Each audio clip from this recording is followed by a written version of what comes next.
Olá, sejam bem-vindos ao Atualidades do Direito.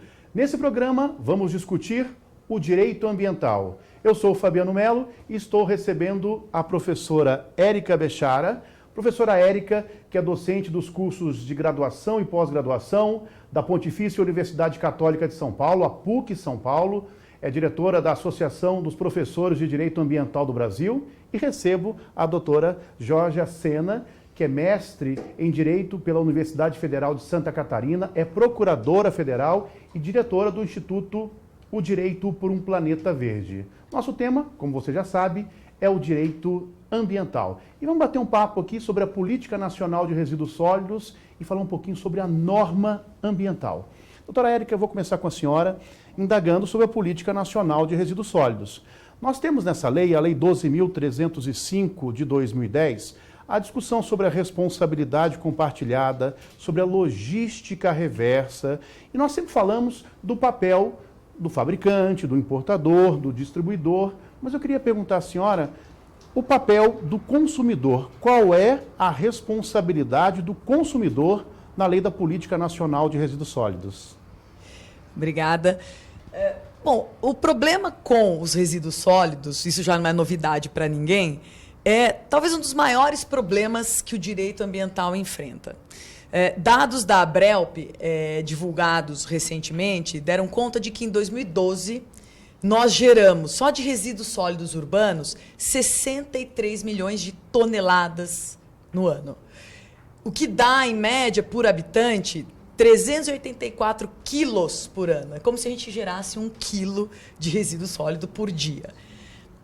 A lei da política de resíduos sólidos, como você bem colocou, ela trabalha com a responsabilização ou com a distribuição de responsabilidades a todos os atores deste processo. Então, é aquilo que nós chamamos de responsabilidade compartilhada, que envolve o fabricante, o importador, o comerciante, o distribuidor, o titular de serviços públicos e o consumidor. Porque o consumidor é considerado um gerador de resíduos. Aliás, é um bom gerador de resíduos, porque nós vivemos na era do consumismo, na era do descartável, e nós geramos cada vez mais resíduos. Só que o consumidor, ele gera um resíduo, ele descarta e acha que o problema está resolvido, porque ele tirou da frente dele o resíduo. Só que, na verdade, aí que o problema começa. Quem vai coletar o resíduo, para onde vai levar o resíduo, como acondicionar o resíduo, como destinar corretamente, como reutilizar, reciclar, etc. Então, a política de resíduos sólidos chama o consumidor para essa cadeia e diz a ele que ele também tem um papel a cumprir.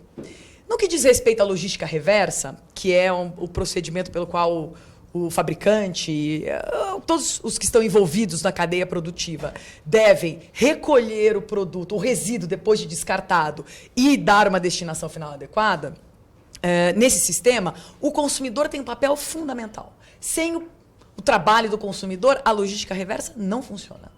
Porque é ele que vai fazer aquele resíduo, que ele não usa mais, que ele vai descartar, chegar até o fabricante para que ele possa dar uma destinação final.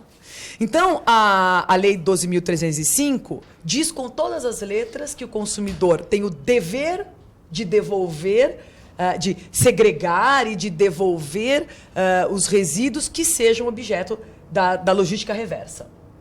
E não só isso, nós temos também uma punição para o consumidor que não destina adequadamente, na forma determinada pela norma, o resíduo objeto de logística reversa. Que é, lógico, uma punição. Talvez não significativa, porque num primeiro momento ele recebe uma advertência, num segundo momento é uma sanção pecuniária que vai de R$50 a R$500, conforme determina o decreto 6514 de 2008, mas, enfim, é uma maneira de buscar responsabilizá-lo.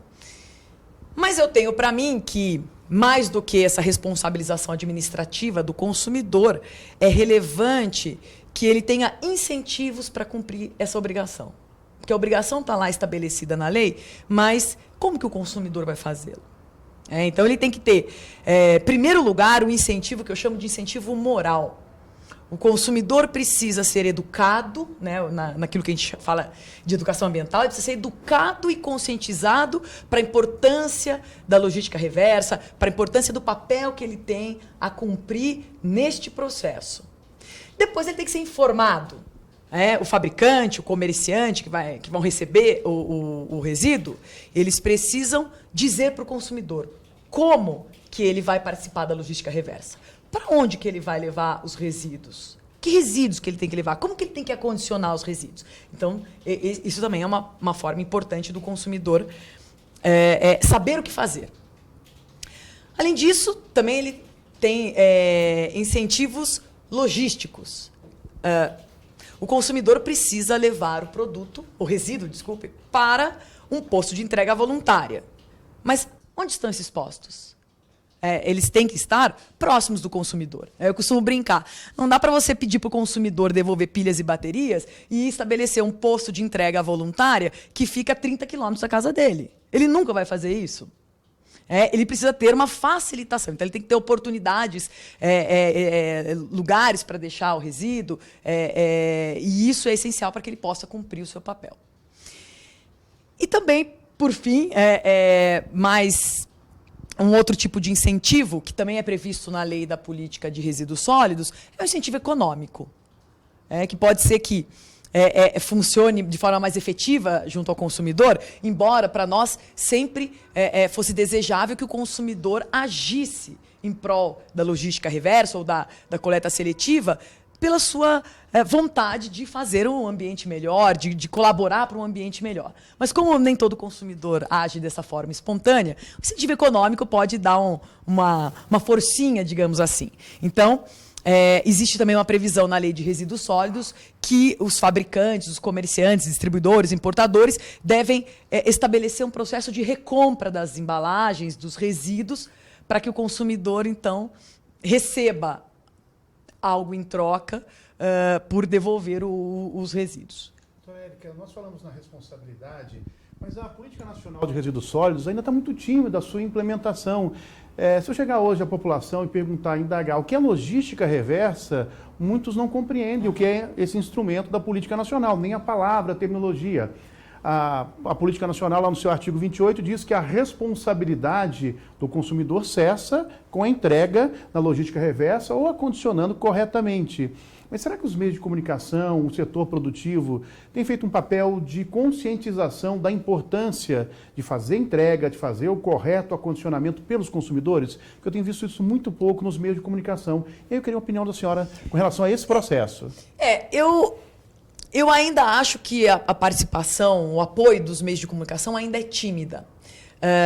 Você falou muito bem, tem consumidor que não tem a menor ideia do que seja logística reversa e também se sabe o que é a coleta seletiva, o que é a logística reversa, não entende bem qual é a importância disso. Por que ele tem que fazer um grande sacrifício de coletar seletivamente na sua casa, segregar os resíduos na sua casa, muitas vezes lavar a embalagem, nem sempre tem que se lavar a embalagem, mas enfim, lavar a embalagem ou passar uma água na embalagem, deixar lá um tempo para um dia levar para um posto de entrega voluntária. Para que isso? Para que isso serve?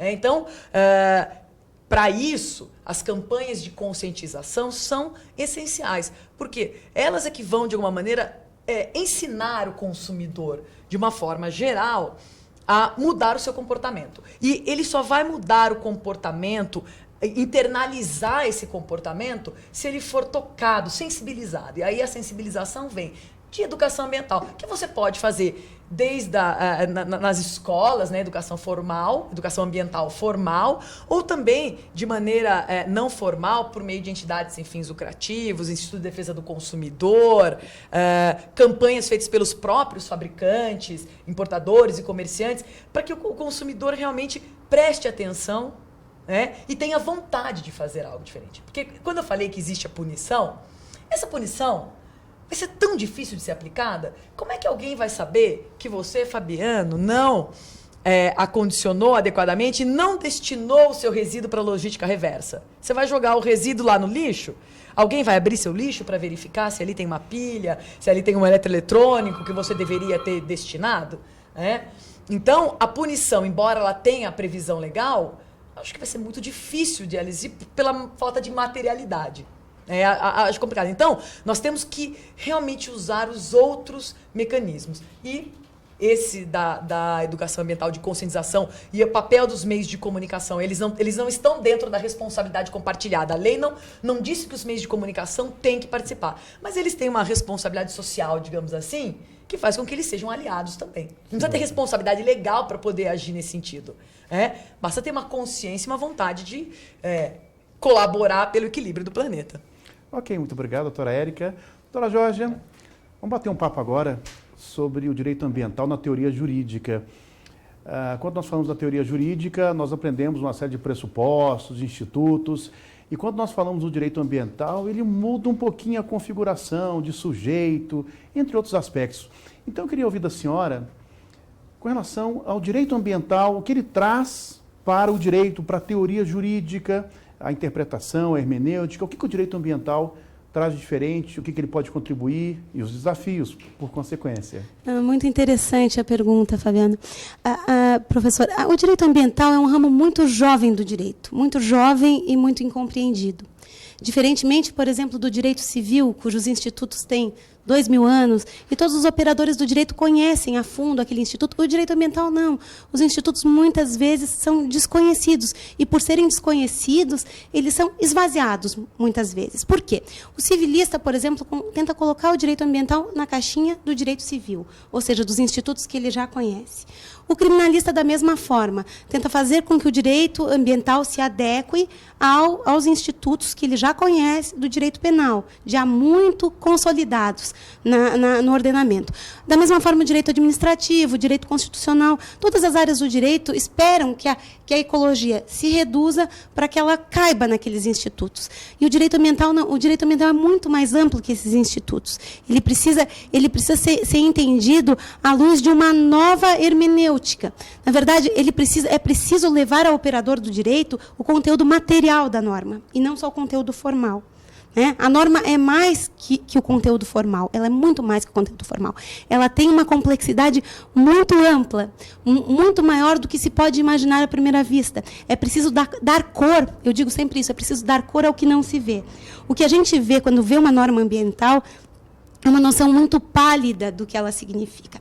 Por exemplo, esse é um exemplo que eu gosto de usar porque ele é bastante ilustrativo. A guarda de animais silvestres. E no Brasil existe o hábito de ter em casa um papagaio. E para os operadores do direito, o crime ou a infração ambiental da guarda de um papagaio é visto até como motivo de chacota. O que é um papagaio? Não é nada, não. Mas se a gente for analisar a guarda doméstica de um papagaio à luz da complexidade, nós vamos verificar que há muitos desdobramentos. Em primeiro lugar, um papagaio ilegal é um papagaio oriundo do tráfico. O tráfico de animais ou da captura na mata. Só que raramente alguém que tem um papagaio em casa foi até a mata capturar o papagaio. Normalmente ela comprou. E se ela comprou ilegalmente, ela comprou de um traficante. O tráfico de animais é uma atitude extremamente cruel. Para cada 10 animais traficados, 9 animais morrem no meio do caminho.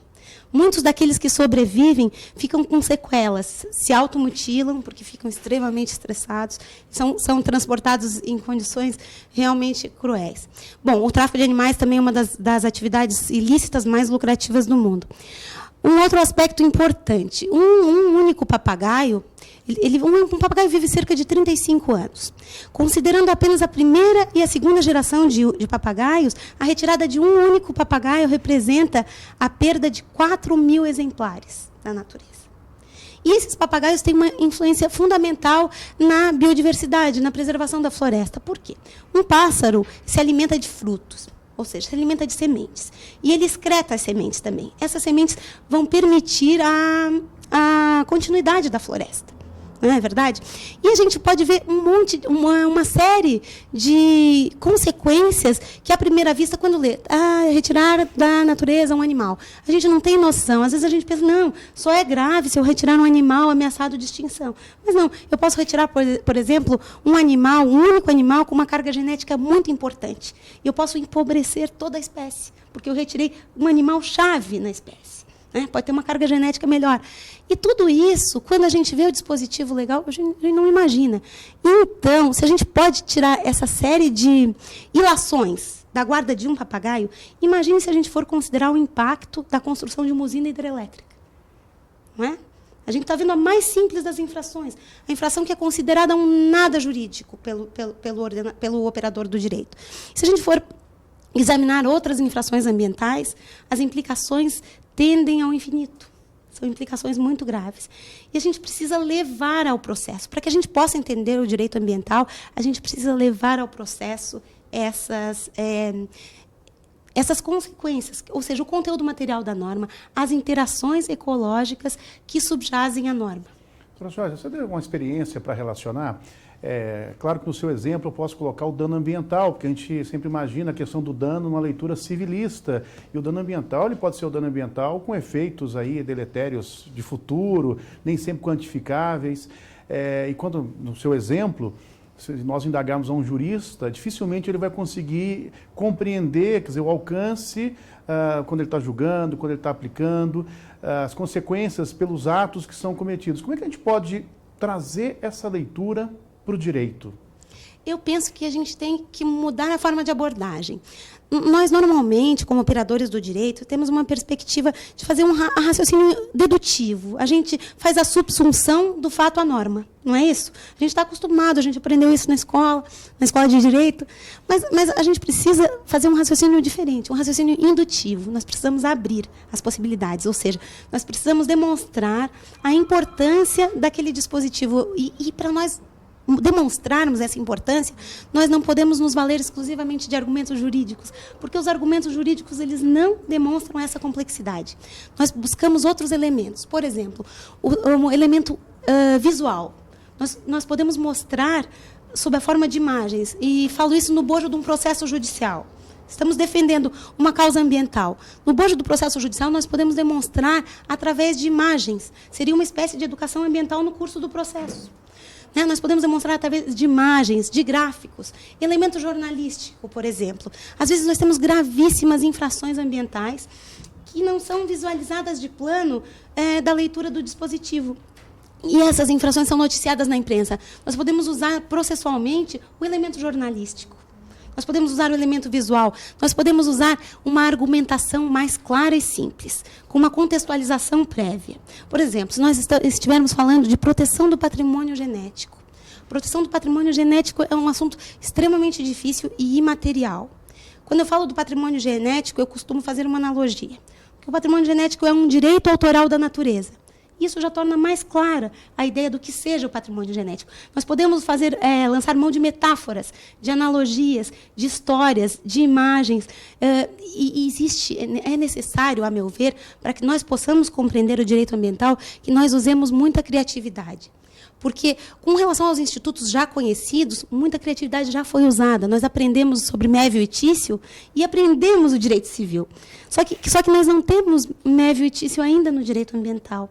Nós precisamos construir, e nós precisamos construir através de uma abordagem criativa, de uma abordagem atrativa, uma abordagem que traga ao direito mais estudiosos, que se interessem por essa matéria, porque ela parece tão técnica, árdua, de difícil compreensão. Não é? E com isso nós vamos poder promover a proteção do meio ambiente. Que eu fico imaginando, e vou dar também um outro exemplo. Um juiz no interior, que tem que julgar processos penais, processos civis, tem que fazer um tribunal do júri. E chega uma ação civil pública, com 12 volumes, na mesa dele. O que ele vai fazer? Ele vai conseguir estudar o direito ambiental, é muito difícil. Por isso que muitas ações ambientais terminam com uma saída formal, não é? Uma saída processual, porque nós conhecemos o processo civil, mas não conhecemos o direito ambiental. Então, é muito mais fácil nós extinguirmos uma ação sem resolução de mérito, né, do que nós darmos provimento a uma pretensão ambiental. E nós estamos numa época que nós não podemos perder tempo. Nós não podemos perder tempo. Ok, doutora Jorge, agradeço aqui pelas considerações. Aliás, a senhora trouxe uma série de desafios para todos nós, né, que atuamos no direito ambiental. Estamos aqui no Atualidades do Direito, debatendo o direito ambiental. Convido você para o nosso próximo bloco, aprofundando essas discussões. Te aguardo.